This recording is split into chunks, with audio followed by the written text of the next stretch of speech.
Hey guys, it's Wick. Following up, this video is really meant to be kind of a follow-up on the last video on choosing generals.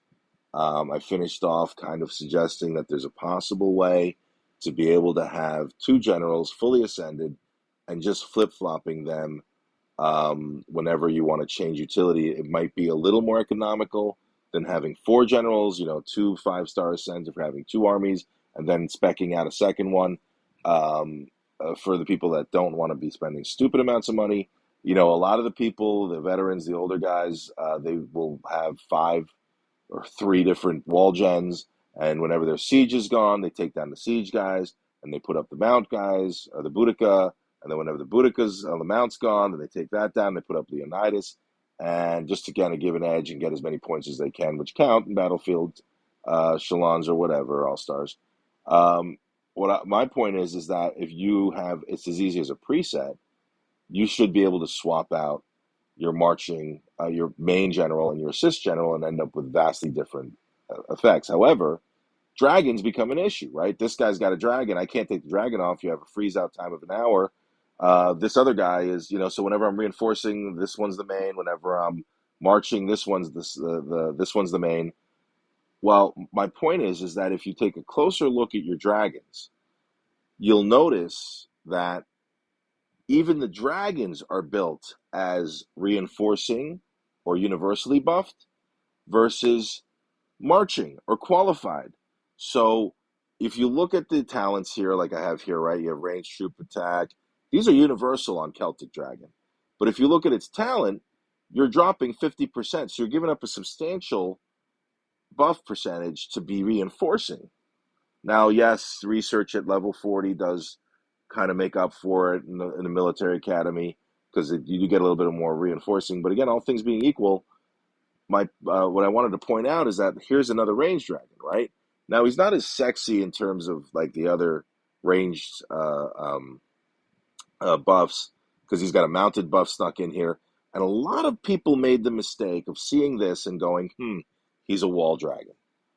No, the buff video that I did early on in making videos would point out to you that in city range troop attack, if that's on a reinforcing general and you're reinforcing another player in his city, those are on.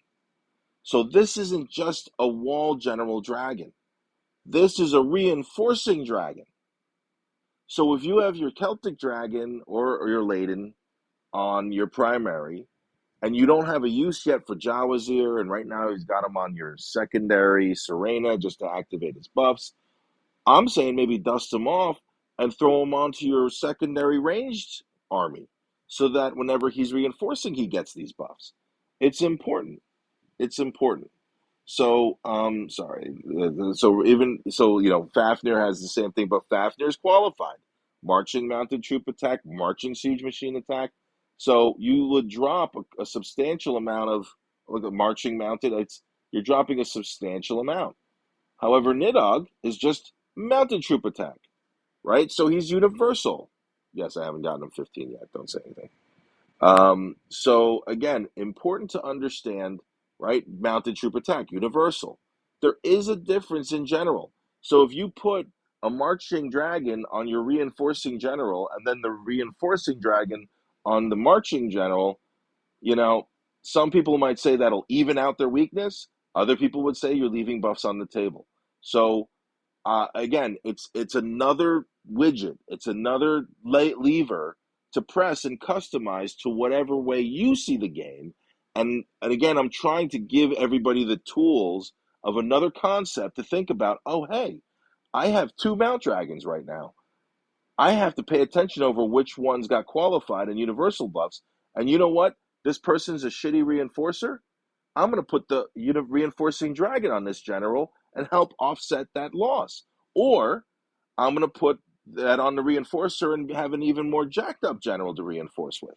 So it's whichever way. So there's two ways to see it, two ways to use it, but it's a concept that I think is being very under appreciated.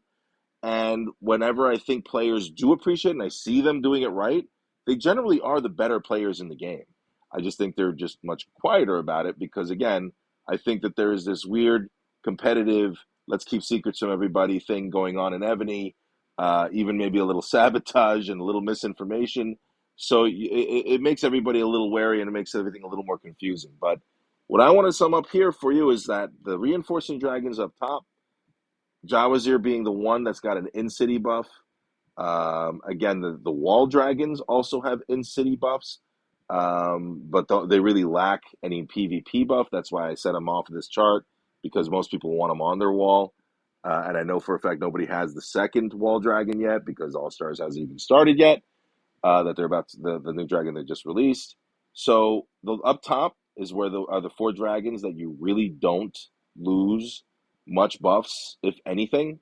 And the ones down bottom, now the really interesting thing about the dragons is that even the ones I list here as marching that do have a drop off of 50% or more in buffs due to marching versus universal, a lot of them do have very strong, particularly Celtic Dragon, and the Matarasu in Norway, all have pretty strong universal buffs too.